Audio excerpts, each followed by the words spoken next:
بسم اللہ الرحمن الرحیم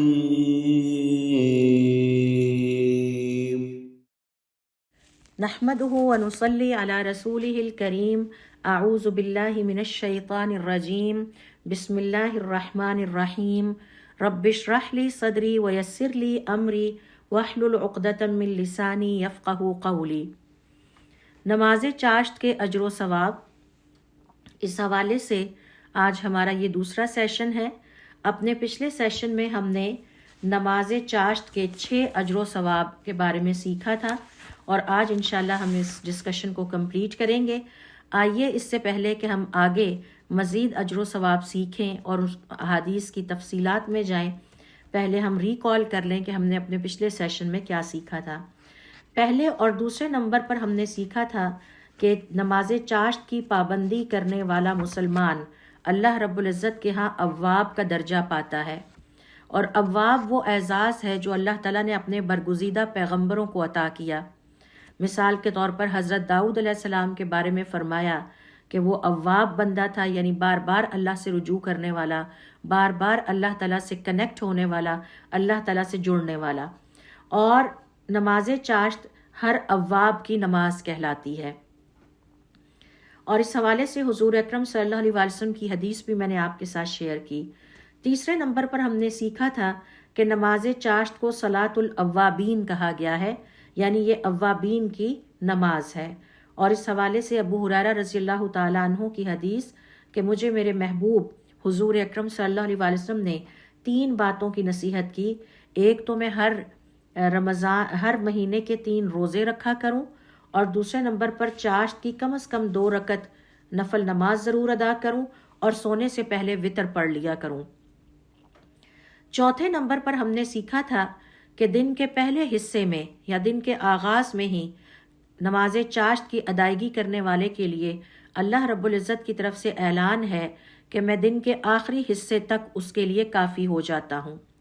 کافی ہو جانے کا مطلب ہے کہ پورا دن اللہ رب العزت کی طرف سے برکت، نصرت اور اس کی مدد ہمارے شامل حال رہتی ہے، اور تمام معاملات آسانی سے سر انجام پاتے ہیں۔ 5ویں نمبر پر ہم نے سیکھا تھا کہ جو شخص نماز چاشت ادا کرنے کی نیت سے اپنے گھر سے وضو کر کے نکلتا ہے، اس کو اللہ رب العزت کی طرف سے عمرہ کرنے والے کے برابر اجر و ثواب عطا کیا جاتا ہے۔ 6 نمبر پر ہم نے سیکھا تھا کہ 5ویں نمبر پر ہم نے یہ سیکھا تھا کہ اللہ رب العزت کی طرف سے عمرہ کرنے والے کے برابر اجر و ثواب عطا کیا جاتا ہے۔ 6 نمبر پر یہ ہے کہ جو شخص اپنی جگہ پر بیٹھا رہتا ہے اور اللہ رب العزت کا ذکر کرتا ہے، اور اس کے بعد وہ چاشت کی نماز کے نفل ادا کرتا ہے، تو اللہ رب العزت کے حکم سے اس کے نامہ اعمال میں مکمل حج اور مکمل عمرے کا ثواب لکھ لیا جاتا ہے۔ 3 دفعہ آپ صلی اللہ علیہ وسلم نے فرمایا مکمل مکمل مکمل، یعنی جتنی مشقت ایک مسلمان ایک حج کو کرنے کے لیے اٹھاتا ہے، اور جتنا زیادہ اس کو ثواب ملتا ہے اس مشقت پر، وہی ثواب وضو کر کے گھر سے نکلنے والے کو نماز چاشت کی ادائیگی کے لیے یا گھر میں رہ کر پڑھنے پر بھی یہ اجر و ثواب ملتا ہے۔ اور اس کی میں نے ڈیٹیل کے ساتھ احادیث آپ کے ساتھ شیئر کی تھی، اور ان کی تفصیلات بھی ہم نے سیکھی تھی۔ آئیے آج اب ہم دیکھتے ہیں کہ 7ویں، 8ویں، 9ویں اور 10ویں نمبر پر چاشت کی نماز ادا کرنے والے کے لیے کون سے اجر و ثواب بیان کیے گئے ہیں، اور یہ 4 کے قریب ایک ہی حدیث میں آتے ہیں۔ آئیے پہلے ہم ذرا حدیث دیکھ لیتے ہیں۔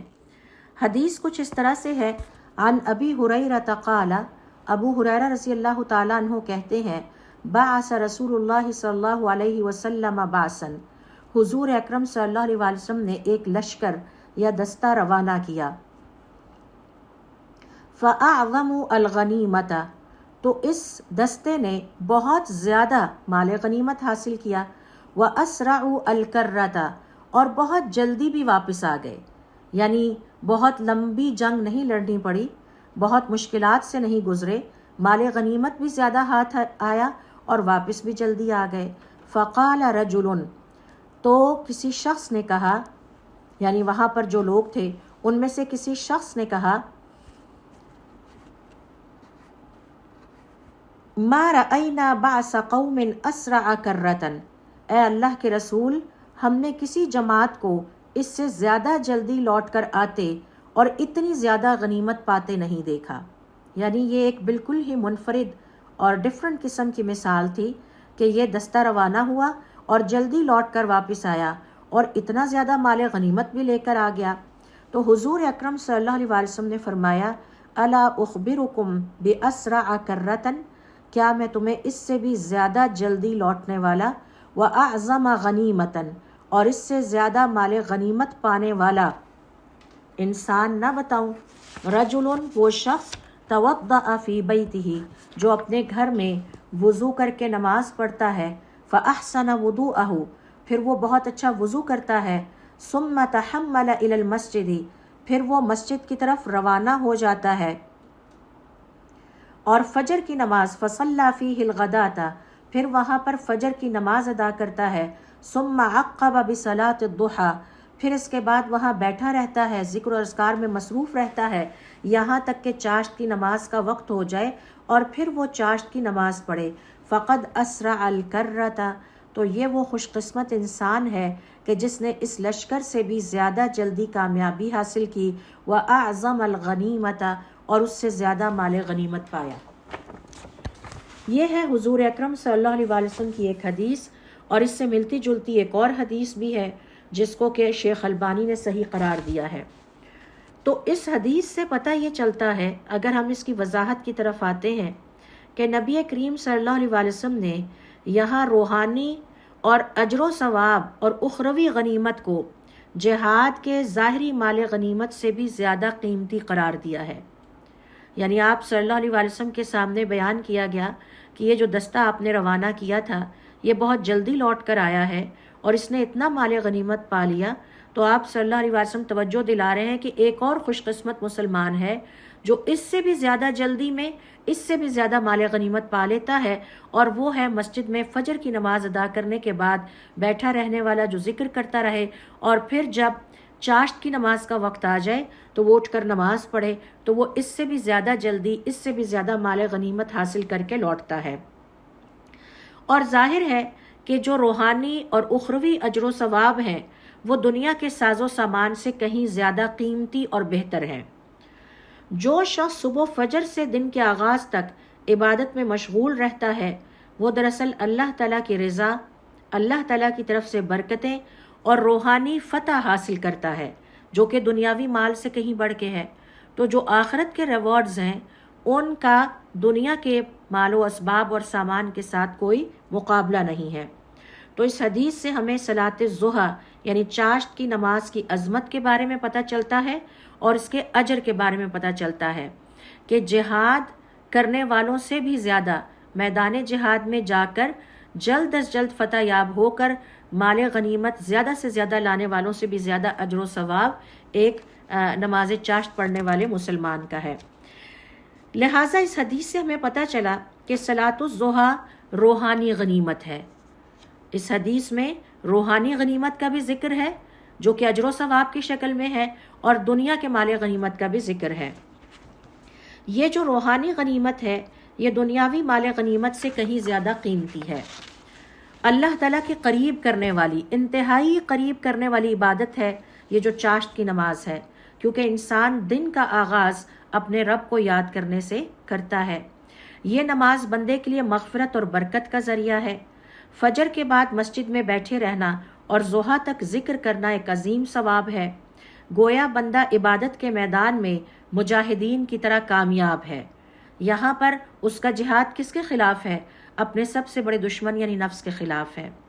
صبح کے اوقات میں عبادت کرنے سے پورا دن اللہ رب العزت کی طرف سے اسے خوشخبری سنا دی جاتی ہے کہ اس کے لیے برکتیں ہی برکتیں ہیں، اللہ تعالیٰ کی طرف سے مدد ہے، اللہ تعالیٰ کی طرف سے نصرت ہے، اور اللہ تعالیٰ کی طرف سے اسے اپنے کاموں میں آسانی عطا ہوگی۔ اچھے طریقے سے وضو کے ساتھ مسجد جانا عبادت کے اجر کو بڑھا دیتا ہے۔ ایک ہے وضو کرنا اور ایک ہے اچھے طریقے سے وضو کرنا۔ فجر کے بعد ذکر الہی سے دل منور ہوتا ہے، اور ضحیٰ سے یہ عمل یعنی چاشت کی نماز ادا کرنے سے یہ عمل مکمل ہو جاتا ہے۔ چاشت کی نماز ادا کرنا بندے کی طرف سے اللہ رب العزت کی بارگاہ میں شکر گزاری ہے، جیسا کہ ایک دوسری حدیث میں آپ صلی اللہ علیہ وسلم فرماتے ہیں تمہارے جسم کے ہر جوڑ پر صدقہ لازم ہے اور 2 رکعت چاشت کی نماز اس کے لیے کافی ہے۔ چاشت کا نمازی دن کے آغاز میں اللہ تعالیٰ کی مدد اور توفیق پا لیتا ہے۔ یہ عمل دنیا اور آخرت کی کامیابی کا مجموعہ ہے۔ دنیا میں سکون، برکت اور آخرت میں اسے بلند درجات ملتے ہیں۔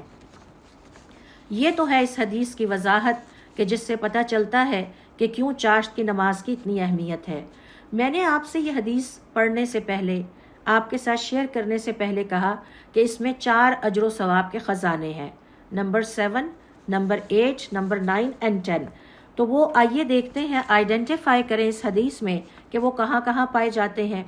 تو آپ صلی اللہ علیہ وسلم کا فرمانا، جو شخص اپنے گھر میں وضو کرے، پھر اچھی طرح وضو کرے، وضو کرنا بذات خود ایک بہت بڑا اجر و ثواب کا خزانہ ہے، اور اچھی طرح وضو کرنا، تمام تر ناخوشگواریوں کے باوجود اچھی طرح وضو کرنا، یہ اجر و ثواب کا دوسرا خزانہ ہے۔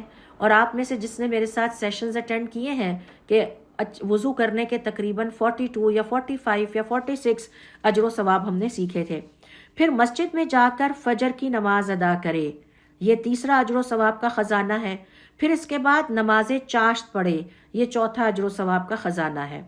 تو آپ یہ دیکھیے کہ یہ 4 اجر و ثواب ہیں جو کہ چاشت کے نمازی کو اللہ رب العزت کی طرف سے عطا ہوتے ہیں جب وہ چاشت کی نماز ادا کرنے کے لیے کوشش کرتا ہے۔ تو یہ ہمارے پاس پوائنٹ نمبر 7، 8، 9 اور 10 کمپلیٹ ہوتے ہیں۔ اس کے بعد آئیے اب ہم اگلی حدیث دیکھتے ہیں جس سے ہمیں پتہ چلتا ہے کہ نماز چاشت کا 11واں اجر و ثواب کیا ہے۔ اسے علماء کرام کہتے ہیں کہ حضور اکرم صلی اللہ علیہ وسلم نے صلاۃ الاوابین کہا ہے۔ اوابین یعنی اللہ کی طرف لوٹ جانے والے مرد حضرات، والاواباتی اور اللہ کی طرف بار بار پلٹنے، بار بار کنیکٹ ہونے والوں کی نماز، اور یہ ہر طرح کے صدقے سے آپ کو بے نیاز کر دیتی ہے، ہر طرح کے صدقے کا ثواب نامہ اعمال میں لکھا جاتا ہے۔ تو آئیے ذرا پہلے ہم حدیث دیکھ لیتے ہیں 11ویں نمبر کی اجر و ثواب کے لیے۔ وعن ابی ذر عن النبی صلی اللہ علیہ وسلم انہ قال، ابو ذر رضی اللہ تعالیٰ عنہ کہتے ہیں حضور اکرم صلی اللہ علیہ وسلم نے فرمایا، یصبح علی کل سلامہ من احدکم صدقہ، تم میں سے ہر شخص کے جسم کے ہر جوڑ کے اوپر صبح کے وقت یعنی دن کے آغاز سے ہی ایک صدقہ واجب ہو جاتا ہے۔ فکل تسبیحۃ صدقہ، ہر تسبیح یعنی سبحان اللہ کہنا صدقہ ہے۔ وکل تحمیدۃ صدقہ، ہر تحمید یعنی الحمدللہ کہنا صدقہ ہے۔ وکل تحلیلۃ صدقہ، ہر لا الہ الا اللہ کہنا صدقہ ہے۔ وکل تکبیرۃ صدقہ، ہر تکبیر یعنی اللہ اکبر کہنا صدقہ ہے۔ وامر بالمعروف صدقہ، نیکی کا حکم دینا یا نیکی کی راہ دکھانا، نیکی کی یاد دہانی کرانا صدقہ ہے۔ ونہی عن المنکر صدقہ، ہر برائی سے اور ہر اس کام سے روکنا جو اللہ تعالیٰ کو ناپسند ہے، یہ بھی صدقہ ہے۔ یہ ہے حضور اکرم صلی اللہ علیہ وسلم کی حدیث، اور آخر میں آپ فرماتے ہیں وَيُجْزِئُ مِنْ ذَلِكَ رَكْعَتَانِ يَرْكَعُهُمَا مِنَ الضُّحَىٰ، اور ان سب کی جگہ 2 رکعت صلاۃ الضحیٰ چاشت کی نماز کافی ہو جاتی ہے۔ تو ہر صبح ہم میں سے ہر شخص کے جسم پر، کہ جسم کے ہر جوڑ پر صبح کے وقت صدقہ لازم ہے، اور سارے صدقے الگ الگ دینے کی بجائے اگر مسلمان صبح کے وقت نماز چاشت کی ادائیگی کر لیتا ہے، یعنی صرف 2 رکعت ادائیگی بھی کر لیتا ہے، تو ان سب صدقوں کی جگہ یہ ایک نماز ہی کافی ہے۔ حضور اکرم صلی اللہ علیہ وسلم کی اس حدیث کے مطالعے سے ہمیں پتہ چلتا ہے کہ انسان کے جسم میں 360 جوڑ ہیں۔ ہر جوڑ کے بدلے روزانہ اللہ تعالیٰ کا شکر ادا کرنا ہمارے اوپر لازم ہے۔ یہ شکر مختلف طریقوں سے ادا ہو سکتا ہے، ذکر کرنے سے ادا ہو سکتا ہے، دین کا علم سیکھنے اور سکھانے سے ادا ہوتا ہے، نیکی کی دعوت دکھانے یا نیکی کی دعوت یا نیکی کی راہ دکھانے یا نیکی کی یاد دہانی کرانے پر ہوتا ہے، برائی سے روکنے کے ذریعے ہوتا ہے۔ اللہ رب العزت کی رحمت دیکھیے کہ یہ سارے الگ الگ کام شاید ہمیں نہ بھی یاد رہے کرنا، اللہ تعالیٰ نے اس کی جگہ 2 رکعت نماز چاشت رکھ دی ہے کہ اگر ہم اس کو پڑھ لیں تو یہ تمام صدقات کے برابر ہے، گویا ہمارے 360 جوڑوں کا صدقہ ادا ہو جاتا ہے۔ یہ نماز دراصل شکرانہ صحت ہے۔ یہ جو چاشت کی نماز ہم پڑھتے ہیں، یہ دراصل اللہ تعالیٰ کا شکر ادا کرنے کے لیے پڑھتے ہیں کہ اللہ تعالیٰ نے ہمیں ایک اور دن صحت اور عافیت کے ساتھ عطا کیا۔ الحمدللہ ہم ابھی بھی سجدہ کر سکتے ہیں، ہم اپنے کام خود کر سکتے ہیں، ہم رکوع میں جا سکتے ہیں، ہم طویل قیام کر سکتے ہیں، تو یہ نماز دراصل اللہ رب العزت کے لیے شکرانہ صحت اور شکرانہ عافیت ہے۔ صبح کے وقت جسمانی توانائی، اعضاء کی حرکت اور نئی زندگی کے آغاز پر بندہ اپنے رب کے سامنے اللہ رب العزت کا شکر ادا کرتا ہے اور اس طرح اس کے 360 جوڑوں کا صدقہ ادا ہوتا ہے۔ صلاۃ الضحیٰ کے حوالے سے اس حدیث سے ہم یہ سیکھتے ہیں کہ 2 رکعت چاشت کی نماز اللہ رب العزت کی نعمت صحت اور جسم کے جوڑوں پر شکر ادا کرنے کا بہترین طریقہ ہے۔ جسم کے 360 جوڑوں کا حق 2 رکعت نماز سے ادا ہو جاتا ہے۔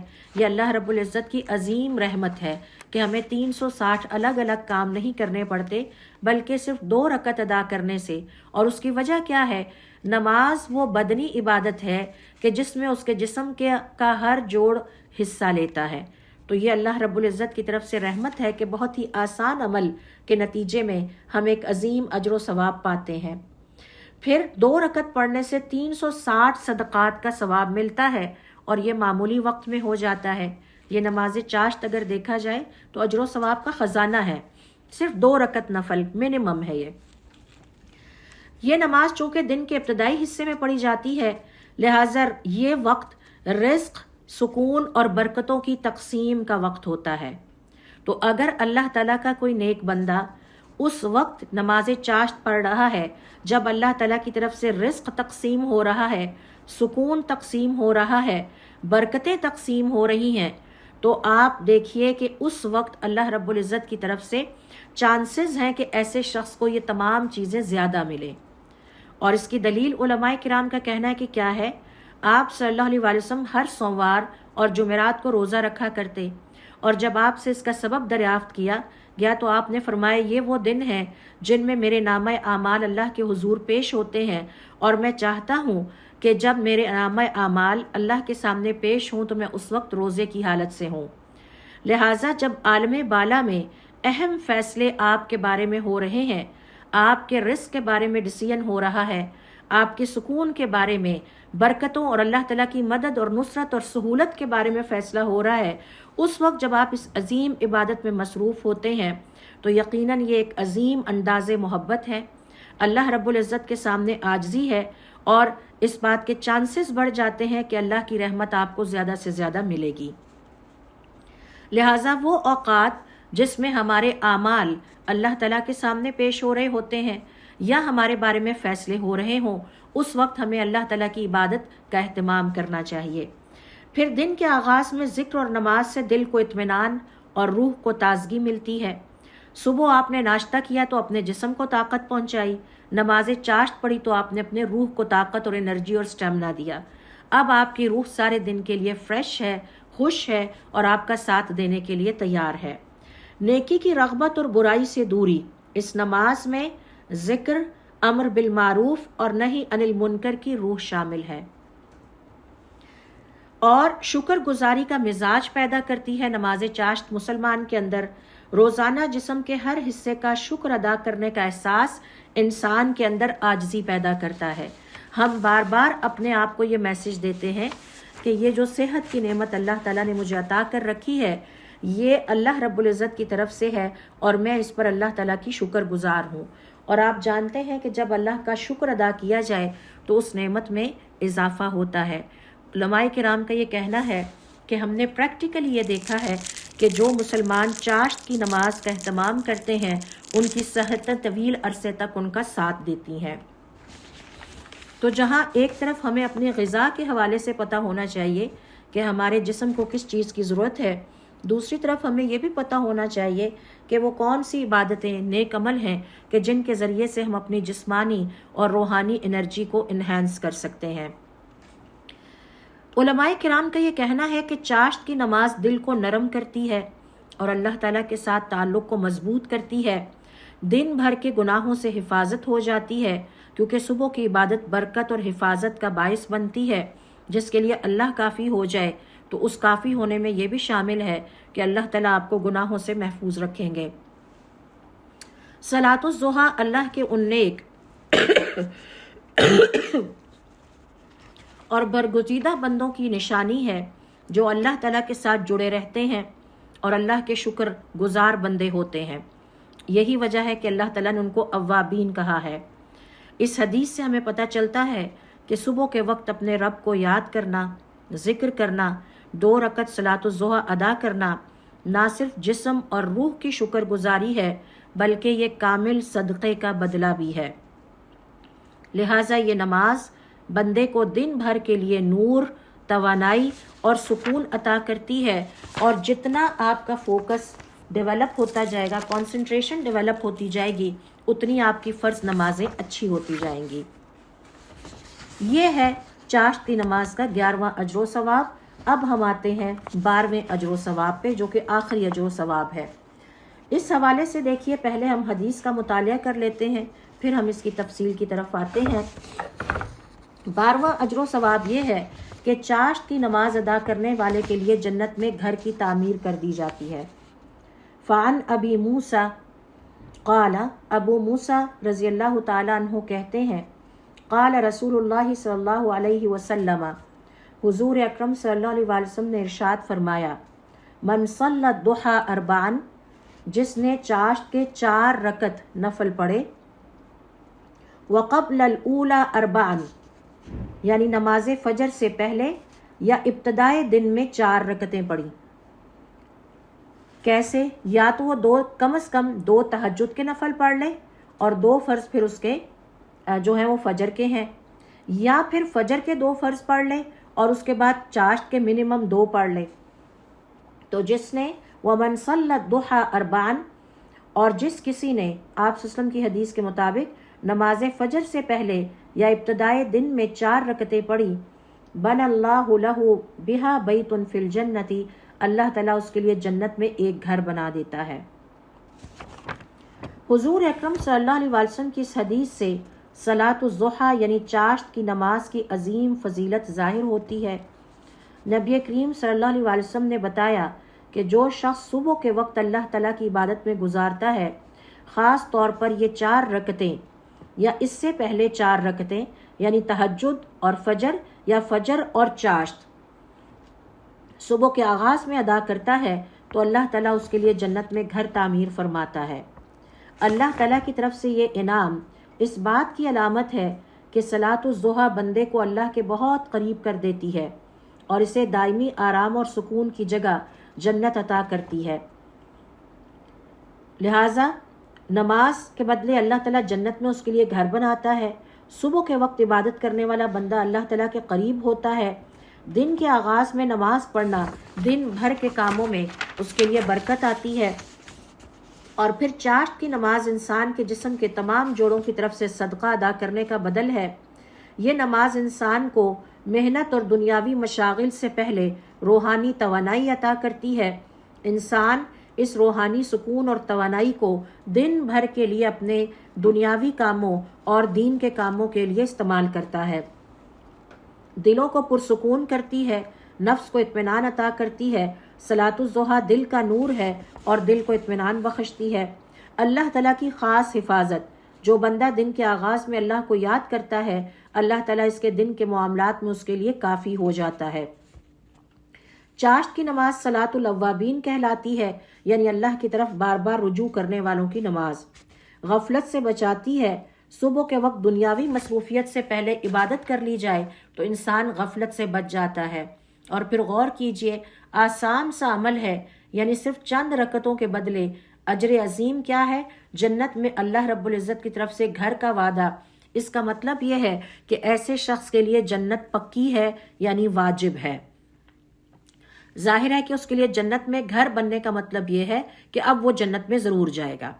اور جنت پکی ہونے کی نشانی کیا ہے؟ کہ وہ دنیا کی زندگی میں نماز چاشت کا اہتمام کیا کرتا تھا۔ تو یہ ہے وہ 12واں اجر و ثواب اور آخری جو کہ چاشت کی نماز کا بیان کیا گیا ہے۔ آئیے اب نماز چاشت کے حوالے سے چند بنیادی احکام ہم سیکھ لیں، اس دعا کے ساتھ کہ اللہ تعالی ہمیں توفیق عطا فرمائے کہ ہم اپنے فارغ اوقات کو اللہ تعالیٰ کی عبادت میں گزاریں۔ تو یہ چند بنیادی احکامات ہمیں پتہ ہونے چاہیے جو کہ نماز چاشت کی ادائیگی کے حوالے سے ہیں۔ سب سے پہلے تو یہ کہ نماز چاشت ہے کیا؟ علماء کرام کہتے ہیں کہ اس کی ڈیفینیشن یہ ہے کہ یہ وہ نفل ہیں جو کہ مسلمان اللہ رب العزت کا تقرب حاصل کرنے کے لیے، اللہ تعالیٰ کے قریب ہونے کے لیے دن کے ابتدائی وقت میں پڑھتا ہے۔ اب یہ جو چاشت کی نماز ہے اس کا سٹیٹس کیا ہے؟ تو یہ علماء کرام کا کہنا ہے کہ سنت مؤکدہ ہے۔ حضور اکرم صلی اللہ علیہ وسلم نے اس کو خود بھی پڑھا ہے، اس کی وصیت بھی اپنے ساتھیوں کو کی ہے، اس کی بہت زیادہ ترغیب دی ہے، اور ہمیشہ اس کو نہیں پڑھا کہ کہیں یہ فرض نہ ہو جائے۔ آپ صلی اللہ علیہ وسلم نے اس کو یہ نہیں کیا کہ ہمیشہ پڑھا ہے۔ آگے چل کے ہم سیکھیں گے کہ آپ صلی اللہ علیہ وسلم کی ترتیب کیا تھی اور روٹین کیا تھی، آپ صلی اللہ علیہ وسلم اس کو کیسے پڑھا کرتے تھے۔ اس کے بعد حضور اکرم صلی اللہ علیہ وسلم کی احادیث کے مطالعے سے پتہ چلتا ہے کہ یہ سنت مؤکدہ ہے، فرض نہیں ہے۔ یعنی اگر کسی کے پاس وقت ہے اور اس نے 1 دفعہ یا 2 دفعہ پڑھ لی تو اس کا یہ مطلب نہیں ہے کہ اب وہ ہمیشہ پڑھتا رہے، بلکہ all it depends upon your circumstances۔ جب آپ کے پاس فرصت ہو آپ پڑھ لیجئے، نہیں فرصت اور اگر رہ گئی ہے تو اس پر گلٹی فیل کرنے کی ضرورت نہیں ہے۔ علماء کرام کا اس حوالے سے اختلاف ہے کہ صلاۃ الضحیٰ کا اسلام میں کیا یا چاشت کی نماز کا اسلام میں کیا حکم ہے۔ بعض علماء کا خلاف ہے کہ یہ ان کی رائے ہے کہ یہ مستحب اعمال میں سے ہے، لہٰذا اس کی پابندی کے ساتھ جو ہے اس کو ادا کیا جائے، اور یہ میجورٹی آف جو ہمارے علماء ہیں ان کی یہ رائے ہے، جبکہ حنابلہ یا ابن احمد ابن حنبل رحمۃ اللہ علیہ کے فالوورز کی یہ رائے نہیں ہے۔ اور پھر اسی طرح سے علماء کرام کا یہ کہنا ہے کہ کبھی آپ اس کو پڑھ بھی سکتے ہیں اور کبھی آپ اس کو چھوڑ بھی سکتے ہیں، کیونکہ حضور اکرم صلی اللہ علیہ وسلم نے ہمیشہ اس کو مستقل مزاجی کے ساتھ یہ نہیں کیا کہ پڑھتے ہی رہے اور کبھی قضا نہیں ہونے دی۔ جبکہ اس کے مقابلے میں دیگر علماء کا کہنا ہے کہ یہ بات ذہن میں رکھی جائے کہ اللہ کے نزدیک سب سے محبوب عمل وہ ہے جو انسان مستقل مزاجی کے ساتھ قائم رکھے اور اسے اپنی زندگی میں مسلسل ادا کرتا رہے، چاہے وہ چھوٹا ہی کیوں نہ ہو۔ تو علماء کرام کا یہ کہنا ہے کہ نمبر 1 پہ یہ سیکھ لیجئے کہ یہ سنت مؤکدہ ہے، نمبر 2 پہ یہ سیکھ لیجئے کہ اس کو ہمیشہ پڑھنا ضروری نہیں۔ ہاں اگر آپ اس کو ہمیشہ پڑھتے رہتے ہیں تو اس کا ثواب بہت زیادہ ہے، لیکن اس کا ہمیشہ پڑھنا فرض نہیں ہے، یہ فرض نماز کے حکم میں نہیں ہے۔ یہ ممکن ہے کہ جب آپ کے پاس ٹائم ہو آپ پڑھ لیں، اور جب آپ کے پاس ٹائم نہ ہو اور آپ نہ پڑھ سکیں تو کوئی حرج نہیں، ہاں اس دن آپ اجر عظیم سے محروم ہو جائیں گے۔ اس حوالے سے ابن تیمیہ رحمۃ اللہ علیہ کی رائے میں یہاں پر آپ سے شیئر کرتی ہوں۔ وہ یہ کہتے ہیں کہ جس کسی کو، اس سے پہلے 1-2 چھوٹے چھوٹے پوائنٹ اور میں آپ سے شیئر کروں گی۔ ابھی جو بات ہو رہی تھی کہ اس کو ہمیشہ پڑھنا ضروری نہیں ہے، آپ کے پاس جب کبھی ٹائم ہو تو آپ اس کو پڑھ سکتے ہیں، اور جب کبھی ٹائم نہ ہو تو آپ اس کو چھوڑ بھی سکتے ہیں۔ حضور اکرم صلی اللہ علیہ وسلم نے اس کو پڑھا بھی، اور صحابہ کرام کا کہنا ہے کہ جب کبھی آپ شروع کرتے تو بہت طویل عرصے تک پڑھتے رہتے، ہمیں لگتا کہ اب آپ اس کو کبھی نہیں چھوڑیں گے، اور جب آپ چھوڑ دیتے تو بہت عرصے تک نہ پڑھتے، ہمیں لگتا کہ شاید اب آپ اس کو دوبارہ نہیں پڑھیں گے۔ تو اس کا مطلب ہے کہ اس بات کی گنجائش ہے کہ شروع میں آغاز کرنے کے لیے جب کبھی آپ کے پاس ٹائم ہو آپ نماز چاشت پڑھ لیں، اور اگر کبھی ٹائم نہیں ہے تو کوئی حرج نہیں ہے، اس کی کوئی قضا بھی نہیں ہے کیونکہ یہ فرض نماز نہیں ہے۔ لیکن اگر کسی عمل کو مستقل مزاجی کے ساتھ کیا جائے، مسلسل کیا جائے، کیونکہ حضور اکرم صلی اللہ علیہ وسلم نے تو اس لیے ڈسکنٹینیو کی تھی کہ یہ فرض نہ ہو جائے، لیکن میں اور آپ اگر اس کو مستقل پڑھتے ہیں اور اللہ تعالی ہمیں اس کی توفیق عطا فرمائے تو ہمیں یہ بات یاد رکھنی چاہیے کہ یہ زیادہ افضل ہے اس بات کی نسبت کہ کبھی پڑھ لی اور کبھی چھوڑ دی، کیونکہ اللہ کے نزدیک سب سے محبوب عمل وہ ہے جسے انسان قائم رکھ سکے، اور وہ اپنی زندگی میں اسے مسلسل ادا کرتا رہے، چاہے وہ چھوٹا ہی کیوں نہ ہو۔ سوال یہ پیدا ہوتا ہے کہ حضور اکرم صلی اللہ علیہ وسلم نے یہ کیوں فرمایا کہ اللہ کے نزدیک سب سے محبوب عمل وہ ہے جسے انسان مستقل مزاجی کے ساتھ کرتا رہے اور اپنی زندگی میں مسلسل ادا کرتا رہے، چاہے وہ چھوٹا ہی کیوں نہ ہو۔ تو علماء کرام یہ کہتے ہیں کہ یہ اس لیے افضل ہے، یعنی صلاۃ چاشت کو ایک دفعہ جب شروع کر لیا تو پھر مستقل مزاجی کے ساتھ اس لیے زیادہ افضل ہے کہ اس سے ہمیں مستقل مزاجی کی اہمیت، یعنی کنسسٹنسی کے ساتھ کسی کام کو کرنے کی اہمیت کا پتہ چلتا ہے۔ اور پھر مقدار چاہے کم ہو، یعنی آپ صرف 2 رکعت چاشت کی نماز روزانہ پڑھ رہے ہیں، لیکن اسے مسلسل استمرار کے ساتھ پڑھنا اسے اللہ کے ہاں محبوب ترین عبادت بنا دیتا ہے۔ پھر اس کا فائدہ ہمیں یہ ہوتا ہے کہ استمرار کے ساتھ کیا گیا عمل اخلاص پیدا کرتا ہے۔ وقتی یا بے قاعدہ عمل میں انسان کی نیت کبھی کمزور بھی پڑ سکتی ہے، لیکن مستقل مزاجی والا عمل دل اور دماغ کو اللہ تعالیٰ پر فوکس یعنی مرکوز کرتا ہے۔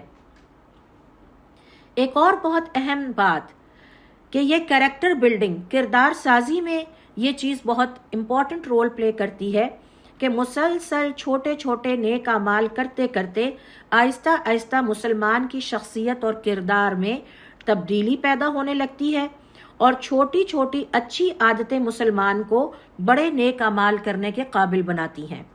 تو اگر ہم آغاز ہی نہیں کریں گے چھوٹی چھوٹی چینجز سے اپنے اندر، تو ہم بڑے نیک اعمال تک نہیں پہنچ سکتے۔ تو جس انسان کے چھوٹے چھوٹے کام اچھے ہوتے ہیں وہ انسان بڑا کام اچھے کرنے کی پوزیشن میں چلا جاتا ہے۔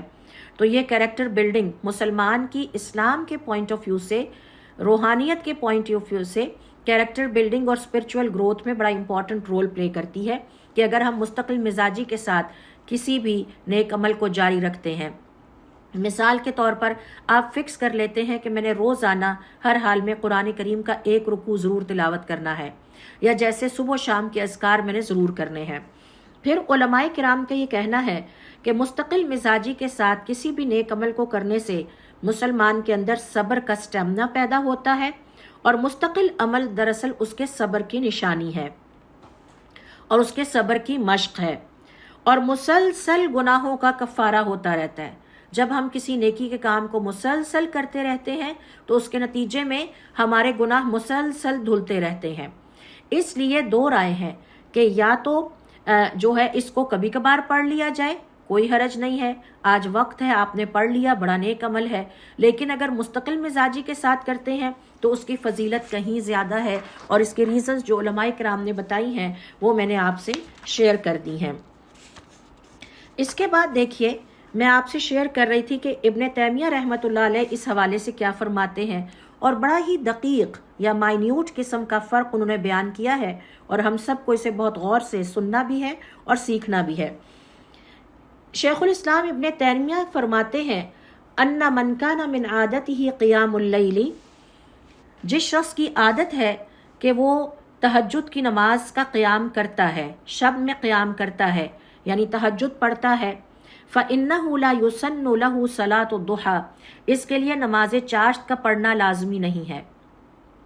وَأَمَّا مَن لَّمْ تَكُنْ عَادَتُهُ صَلَاةُ اللَّيْلِ، اور جس شخص کو عادت نہیں ہے کہ وہ تہجد کے لیے رات کو قیام کرے، فإنہ یسن لہ صلاۃ الضحی مطلقاً، اس کے لیے دن کو روزانہ چاشت پڑھنا مستحب ہے۔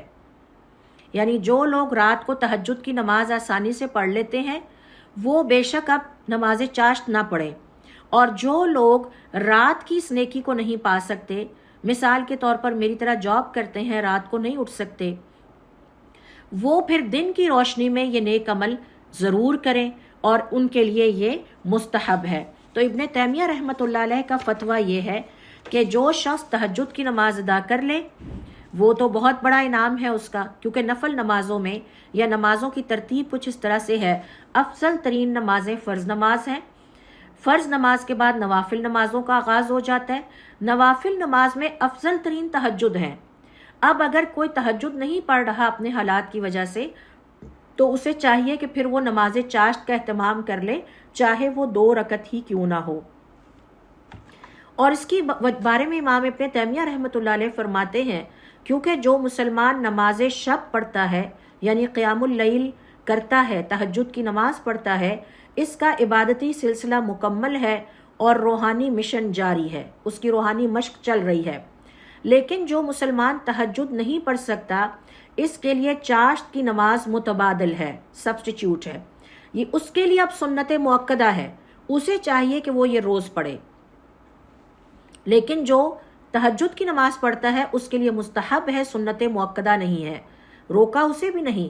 یہ تو ہمارے اپنا سٹیمنا ہے کہ ہم کتنی نیکیاں کما سکیں، لیکن اگر دونوں میں سے کوئی ایک آپٹ کرنی ہو تو ہم اپنے حالات کے مطابق، اگر رات کو جاگنا ممکن ہے تو تہجد پڑھ لیجئے، پھر ظاہر ہے کہ آپ سو جائیں گے تو نماز چاشت ہو سکتا ہے کہ مس ہو جائے۔ جو رات کو نہیں اٹھ سکتے ان کے لیے سنت مؤکدہ ہے کہ وہ دن کو یہ 2 نفل ضرور پڑھ لیا کریں تاکہ ان کی روحانیت کی جو مشق ہے وہ ہوتی رہے۔ تو یہ اللہ رب العزت کا ہمارے اوپر رحم اور کرم ہے کہ ہر بندے کے حالات کے مطابق اللہ تعالیٰ عبادت قبول فرماتا ہے۔ اور ابن تیمیہ رحمۃ اللہ علیہ فرماتے ہیں جو رات کے وقت اپنے رب سے ملاقات نہیں کر سکتا، اسے چاہیے کہ وہ دن کی روشنی میں نماز چاشت پڑھ کے اپنے رب سے ملاقات کر لے اور اس وقت میں خوب اللہ تعالیٰ سے دعائیں کرے اور استغفار طلب کرے۔ رات میں قیام کرنے والے کے لیے دن کے اضافی نفل ضروری نہیں، لیکن دیگر کے لیے بہت ضروری ہیں، اور وہ اس لیے ضروری نہیں ہے کہ فرض ہیں، اس لیے ضروری ہے تاکہ اس کی اسپرچول گروتھ اور اسپرچول جرنی جو ہے وہ چلتی رہے۔ اب یہاں پر اگلا سوال آتا ہے کہ صلاۃ الضحیٰ یا نماز چاشت ادا کرنے کے لیے افضل ترین وقت کون سا ہے؟ تو علماء کرام کا یہ کہنا ہے کہ اس کے لیے افضل ترین وقت ہے طلوع آفتاب کے 10 سے 15 منٹ کے بعد جو وقت شروع ہوتا ہے اس میں فوراً یہ نماز پڑھ لی جائے، اور کم از کم اس کی 2 رکعتیں ضرور ادا کر لی جائیں۔ پھر جتنا آگے جاتے جائیں گے وہ کم فضیلت والے اوقات ہیں، زیادہ فضیلت والے اوقات یہ ہیں کہ سورج کے طلوع ہونے کے 10 سے 15 منٹ کے بعد اس نماز کو ادا کر لیا جائے۔ اگلی پھر جو ایک اہم حکم ہم نے سیکھنا ہے وہ یہ ہے کہ صلاۃ الضحیٰ کی کم از کم رکعتیں کتنی ہیں؟ تو علماء کرام کا کہنا ہے کہ کم از کم 2 رکعتیں ہیں، اور اس کی دلیل حضرت ابو ہریرہ رضی اللہ تعالیٰ عنہ کی وہ حدیث ہے جو شروع میں نے آپ سے شیئر کی کہ میرے خلیل نے مجھے وصیت کی کہ یہ 3 کام ایسے ہیں جنہیں میں کبھی نہ چھوڑوں یہاں تک کہ مجھے موت آ جائے، اور وہ ہیں صوم 3 ایام من کل شہر، ہر مہینے کے 3 روزے رکھنا، وصلاۃ الضحیٰ، اور ضحیٰ کی یا چاشت کی نماز ادا کرنا، ونوم علی وتر، اور وتر پڑھ کے سونا۔ عائشہ رضی اللہ تعالیٰ عنہ کہتی ہیں حضور اکرم صلی اللہ علیہ وسلم کو میں نے دیکھا کہ آپ نماز چاشت کے کم از کم 4 نفل ادا کرتے اور اس پر جتنا آپ کا دل چاہتا بڑھاتے چلے جاتے، یعنی منیمم ہمیں پتہ ہے کہ 2 ہیں، اور پھر اس سے آگے جتنی ہمارے اندر ہمت ہو اور توفیق ہو اور جتنا ٹائم ہمارے پاس ہے ہم اس میں یہ نماز ادا کر سکتے ہیں، کیونکہ اس کا وقت ختم ہوتا ہے ظہر کی نماز یا اذان سے 15 منٹ پہلے۔ جیسے ہی ظہر کا وقت داخل ہو جائے تو اس سے 15 منٹ پہلے اس کا وقت جو ہے وہ ختم ہو جاتا ہے۔ اگر کسی کے پاس ٹائم ہے وہ سارا وقت پڑھتا رہے۔ ام ہانی رضی اللہ تعالیٰ عنہ کہتی ہیں کہ حضور اکرم صلی اللہ علیہ وسلم نے جس دن مکہ فتح کیا اور آپ اس میں داخل ہوئے تو ہم نے دیکھا کہ آپ نے غسل فرمایا اور پھر 8 رکعت نماز ادا کی، اور میں نے کبھی اتنی ہلکی نماز نہیں دیکھی تھی۔ آپ مکمل اچھے طریقے سے رکوع اور سجود بھی کر رہے تھے، لیکن ساتھ ساتھ آپ نے 8 رکعت نفل ادا کیے۔ تو علماء کرام کا یہ کہنا ہے کہ اس دن آپ نے نفل اس لیے بڑھا دیے کہ اللہ تعالیٰ نے آپ کو فتح مکہ جیسی عظیم نعمت اور خوشی عطا کی تھی۔ تو جب بھی اللہ تعالیٰ کی طرف سے کوئی خوشی عطا ہو تو اللہ تعالیٰ کے شکرانے کے طور پر ہمیں نفل نماز کا اہتمام کرنا چاہیے۔ اور اگر وہ چاشت کا وقت ہے تو جہاں آپ نے روٹین میں 2 نفل پڑھے، خوشی کے لیے آپ کسی بھی خوشی کے لیے آپ مزید اس میں 2 یا 4 یا 6 کا یا جتنا چاہیں اضافہ کر سکتی ہیں۔ لہٰذا اس حوالے سے علماء کرام کا یہ کہنا ہے کہ کوئی اختلاف نہیں پایا جاتا کہ منیمم 2 رکعتیں ہیں، اور میکسیمم جتنی آپ کے اندر ہمت ہو اور جتنا وقت ہو آپ اس کو ادا کر سکتے ہیں۔ پھر اس کے بعد اگلا جو پوائنٹ ہم نے سیکھنا ہے وہ یہ کہ اشراق اور ضحیٰ یا چاشت یہ 2 نمازوں کے نام آتے ہیں، ان میں کیا فرق ہے؟ تو ابن باز رحمۃ اللہ علیہ جو کہ سعودی عرب کے عالم ہیں اور علماء ہیں، وہ فرماتے ہیں کہ اشراق اس نماز کو کہا جاتا ہے جب آپ چاشت کی نماز کو اول وقت میں پڑھ لیتے ہیں. یعنی آج کل اگر 6:37 پر طلوع آفتاب پاکستان میں ہو رہا ہے تو آپ 47 پہ 6:47 یا 50 پہ جو نماز پڑھیں گے وہ صلاۃ الضحیٰ یا چاشت کی نماز کہلائے گی، کیونکہ آپ نے اس کو اول وقت میں پڑھا. اور جسے آپ درمیانے وقت میں یا آخری وقت میں پڑھیں گے اسے شروع والی اشراق کی نماز کہلاتی ہے، آخری وقت والی چاشت کی نماز کہلاتی ہے. تو درمیانے وقت کا مطلب یہ ہے کہ اگر آپ 10 بجے کے قریب یہ نوافل پڑھتے ہیں تو اب یہ چاشت کی نماز ہے، اور اگر آپ صبح ارلی ان دا مارننگ طلوع آفتاب کے سن رائز کے 10 سے 15 منٹ کے بعد پڑھ لیتے ہیں تو وہ اشراق کی نماز کہلاتی ہے. یہ علماء کرام نے اس کے ناموں کا بھی ہمیں بتایا ہے. اگلا امپورٹنٹ حکم یا جو پوائنٹ ہمیں نماز چاشت یا صلاۃ اشراق کے حوالے سے سیکھنا ہے وہ یہ ہے کہ کیا اگر کوئی شخص عید والے دن عیدین کی نماز ادا کرتا ہے یا استسقاء کی نماز ادا کرتا ہے تو اس کی نماز چاشت یا اشراق ادا ہو جاتی ہے؟ تو علماء کرام کا یہ کہنا ہے کہ ایسا نہیں ہے. عید کی نماز اپنی جگہ ہے، اور اس کے بعد اگر چاشت کی نماز آپ پڑھنا چاہیں تو عید کی نماز سے پہلے پڑھ سکتے ہیں یا بعد میں پڑھ سکتے ہیں. یہ کہنا کہ آج عید کا دن ہے ہم نفل نہیں پڑھ سکتے یہ غلط ہے. تو جس وقت آپ اس دن دیکھیے اپنے کیلنڈر پہ سن رائز کا ٹائم ہو گیا ہے تو اس کے 10 منٹ کے بعد آپ اپنی نماز پڑھ سکتے ہیں. اگر اس وقت آپ عید کی نماز میں مصروف ہیں تو عید کی نماز پڑھنے کے بعد ظہر کی نماز سے 10 منٹ پہلے 12 بجے سے 10 منٹ پہلے تک آپ عید والے دن بھی اپنے نوافل جاری رکھ سکتے ہیں. اسی طرح سے نماز استسقاء بھی اس کا سبسٹیٹیوٹ نہیں ہے. پھر اسی طرح سے ایک اور امپورٹنٹ حکم کہ کیا یہ جو چاشت یا اشراق کی نماز ہے ہم صرف تبھی پڑھ سکتے ہیں جب ہم گھر میں ہوں؟ اگر ہم سفر پر ہوں تو کیا ہم اسے پڑھ سکتے ہیں؟ تو علماء کرام کا یہ کہنا ہے کہ چاشت یا اشراق کی نماز یا مہینے کے 3 روزے رکھنا یہ نوافل ہیں. ان کا آپ کے مقیم ہونے یا سفر میں ہونے سے کوئی تعلق نہیں ہے. آپ خاص سفر میں ہیں پھر بھی آپ چاشت کی نماز ادا کر لیتے ہیں، آپ کو بہت اس کا اجر ہوگا، اور اگر آپ چھوڑ دیتے ہیں تو کوئی گناہ نہیں ہے. یہ حضر اور سفر میں اس کا حکم برابر ہے. ایک اور امپورٹنٹ چیز کہ صلاۃ الضحیٰ سری ہے یا جہری ہے؟ تو یہ سری نماز ہے، یعنی یہ جہری نماز نہیں ہے کہ اس میں آپ اونچا بول کے پڑھیں گے، بلکہ یہ سری نماز ہے. آپ اس کو چپکے چپکے اپنا جیسے ظہر کی نماز پڑھتے ہیں یا گھر میں خواتین نماز پڑھتی ہیں اس طرح سے اس کو پڑھ سکتے ہیں. آخری چیز جو ہم نے سیکھنی ہے نماز چاشت کے حوالے سے وہ یہ ہے کہ اگر کوئی ریگولرلی اس کو پڑھ رہا تھا، مستقل مزاجی کے ساتھ کنسسٹنسی کے ساتھ پڑھ رہا تھا، اور کسی دن اس کی رہ جاتی ہے تو کیا اس کی قضا ہے؟ علماء کرام کا یہ کہنا ہے کہ صلاۃ چاشت یا نماز اشراق کی کوئی قضا نہیں ہے. اس کا تعلق وقت سے ہے. جب وہ وقت گزر گیا تو اب آپ کی وہ نماز بھی گزر گئی ہے. ہاں، آپ صرف یہ کر سکتے ہیں کہ اگر آپ کو روزانہ عادت آپ نے بنا رکھی تھی کہ میں نے 2 رکعت نماز چاشت یا اشراق پڑھنی ہے اور آپ کی کسی دن رہ گئی تو اگلے دن آپ 4 پڑھ ڈالیے تاکہ اجر و ثواب برابر ہو جائے، لیکن اسے قضا نہ سمجھے. اور اگر آپ نہ بھی پڑھیں تو کوئی گناہ نہیں ہے.